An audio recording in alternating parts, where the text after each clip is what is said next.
मान्सूनचं लवकर आगमन होणार असं म्हणता म्हणता आता तारीखही समोर आलेली आहे।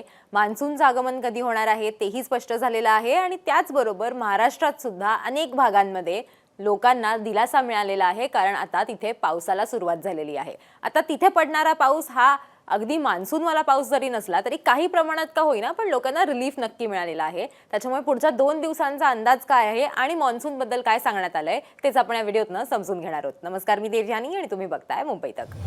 तर आपण सर्वात पहिले बघूयात की आत्ताच्या घडीला काय परिस्थिती आहे आणि कशा प्रकारे आता पाऊस पडण्याचं किंवा मान्सून बद्दल काय नेमका अंदाज बांधलेला आहे तो आपण सॅटेलाइट इमेज मधनं समजून घेऊया। आता गेल्या अनेक दिवसांपासून आपण ऐकतोय बघतोय की बंगालच्या उपसागरामध्ये एक कमी दाबाचं क्षेत्र, एक लो प्रेशर एरिया, वेल मार्क्ड लो प्रेशर एरिया जो आहे तो तयार झालेला आहे आणि त्याच्यामुळेच जो मान्सून आहे त्याला लवकर येण्यासाठी मदत होणार आहे या लो प्रेशर एरियामुळे, आणि तसंच झालेलं आहे। मान्सूनचं आगमन हे 26 मे ला होईल असा अंदाज हवामान खात्याकडनं वर्तवण्यात आलेला आहे, ±4 डेज। म्हणजे काय, तर त्यांनी 26 तारीख म्हटलेली आहे तर ते थोडंसं 4 दिवस पुढे किंवा 4 दिवस मागे होऊ शकतं असा अंदाज त्यांनी आत्ताच्या घडीला वर्तवलेला आहे। आणि त्याच्यानंतर काय होणार आहे तर तो मान्सून ज्या वेळेला सुरुवातीला अंदमानमध्ये तो पुढच्या 24 तासांमध्ये दाखल होईल असं म्हटलं जातंय, त्यानंतर तो 26 मे ला केरळमध्ये दाखल होणार आहे आणि त्याच्यानंतर पुढे पुढे त्याची महाराष्ट्राकडे वाटचाल होणार आहे।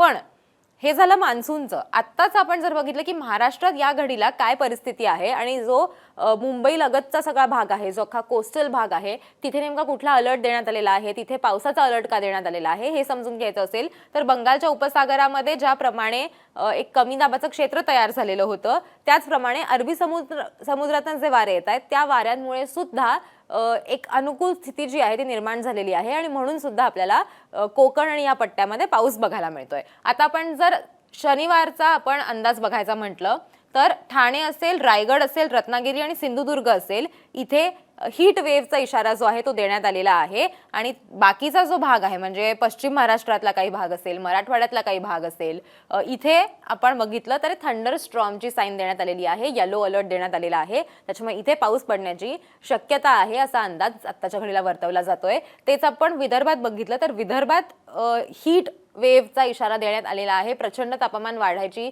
शक्यता आहे, जे ऑलरेडीच वाढलेलं आहे, जे तुम्ही आम्हाला अनेकदा कमेंट करून सांगतही असता।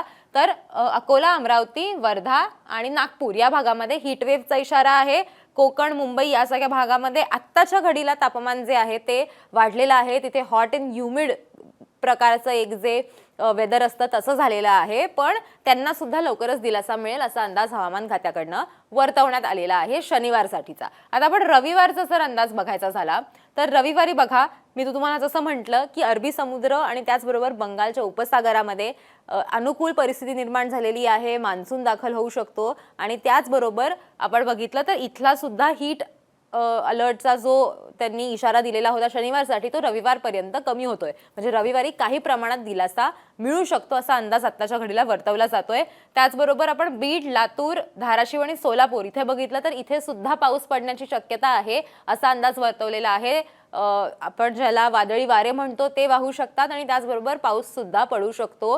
साधारण दुपार नंतर संध्याकाळच्या वेळात हा पाऊस पडेल असा अंदाज सुद्धा वर्तवण्यात आलेला आहे। आणि आपण जर विदर्भात बघितलं तर विदर्भात मात्र सेम, म्हणजे तिथे हीट वेव्हचाच इशारा जो आहे तो देण्यात आलेला आहे, म्हणून तिकडे येलो अलर्ट सुद्धा देण्यात आलेला आहे। त्याच्यामुळे विदर्भातल्या लोकांनी मात्र सध्याच्या घडीला काळजी घेणं हे अत्यंत गरजेचं आहे, कारण आधीच एक आपल्याला एक कमी दाबाचा पट्टा वगैरे जो त्या भागामध्ये सक्रिय होता ज्याच्यामुळे विदर्भात पाऊस पडत होता तो आता नसल्यामुळे आत्ताच्या घडीला विदर्भात आपल्याला प्रचंड तापमानात वाढ होताना चा जो अंदाज आहे तो वर्तवण्यात आलेला आहे। तसं होतही आहे आणि तसं होत राहील पुढचे काही दिवस असा अंदाज सुद्धा या घडीला वर्तवण्यात आलेला आहे। सो हा होता पुढच्या 2 दिवसांचा अंदाज। त्याचसोबत मान्सूनची जी अपडेट आहे ती सुद्धा घेऊन आम्ही तुमच्यापर्यंत आलेलो आहोत की मान्सून जो आहे तो सुद्धा आता लवकर दाखल होणार आहे। तुम्हाला हा व्हिडिओ कसा वाटला ते आम्हाला कमेंट करून नक्की सांगा। तुमच्या जिल्ह्यात काय परिस्थिती आहे तेही आम्हाला कमेंट करून सांगा। साधारण किती तुमच्याकडे हायेस्ट तापमान आतापर्यंत गेलेलं आहे तेही तुम्ही आम्हाला कमेंट करून सांगू शकता। आणि अर्थातच जर तुम्ही मुंबई तकला सबस्क्राईब केलं नसेल